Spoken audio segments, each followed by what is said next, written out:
Hello and welcome to another edition of LSAT Report. Let's see about that. And this one's going to fall under the category of Facebook flagpole at noon. It's more like 8:30, but who cares? The reason I'm doing this post, I was inspired by a response to something I had written, and it was from someone who works in an elder care facility. And the premise this person was putting out there, or the question they asked was, don't I think that all these people out and about were putting those workers of those facilities at greater risk for the infection, and therefore putting my parents at greater risk for infection or worse, and kind of guilting me into coming over to their side in a way. But they asked me that question, and since they asked, I'm going to respond. So here we go. Let me fix this. Honestly, I don't know if what you say is true. I don't think anyone does. And I'll start with the fact that most of the deaths in this state and probably others have been within those very facilities you're talking about, those ones with the highest levels of scrutiny and oversight. Now, that seems to be counterintuitive or futile, and I'm not sure which one. Either way, if the officials can't keep them safe, what chance does the general public have? Their track record sucks. Judging by the numbers, I would say people are just better off staying away from the elder care facilities. Now, that's silly, I know, but the truth is that eventually people die. Many from standard illnesses despite living in a first world nation. The flu clears beds every year, as he knows. Now, so does COVID-19, and that's scary if you allow it to be.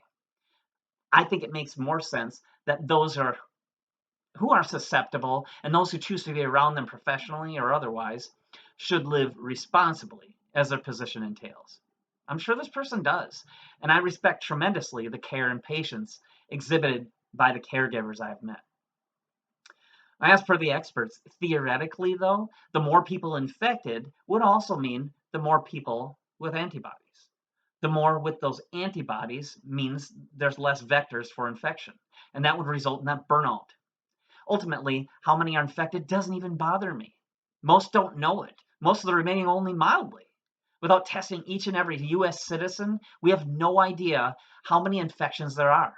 It is probably not too much of a stretch, considering the RO of COVID-19, that we assume everyone has been infected.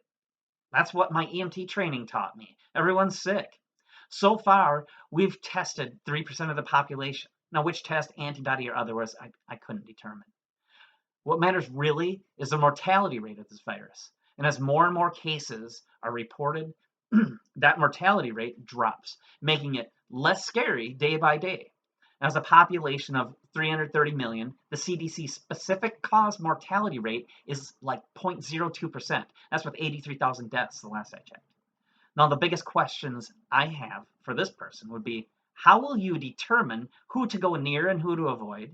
Is the staff being tested? How do you know that you yourself aren't a carrier? Either the precautions you implement are effective or they are not.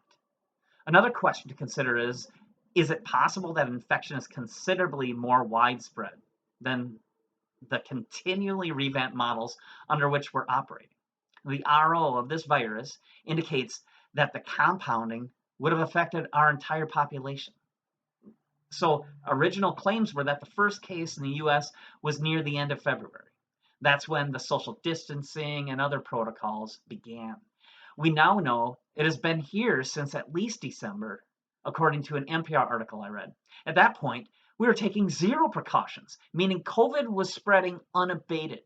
All officials I am aware of are in very little agreement, except number one, who is at risk, number two, the RO of COVID, and most importantly, our best shot at beating this is for more people to develop antibodies. So, no, I don't think the answer lies in keeping healthy people locked down.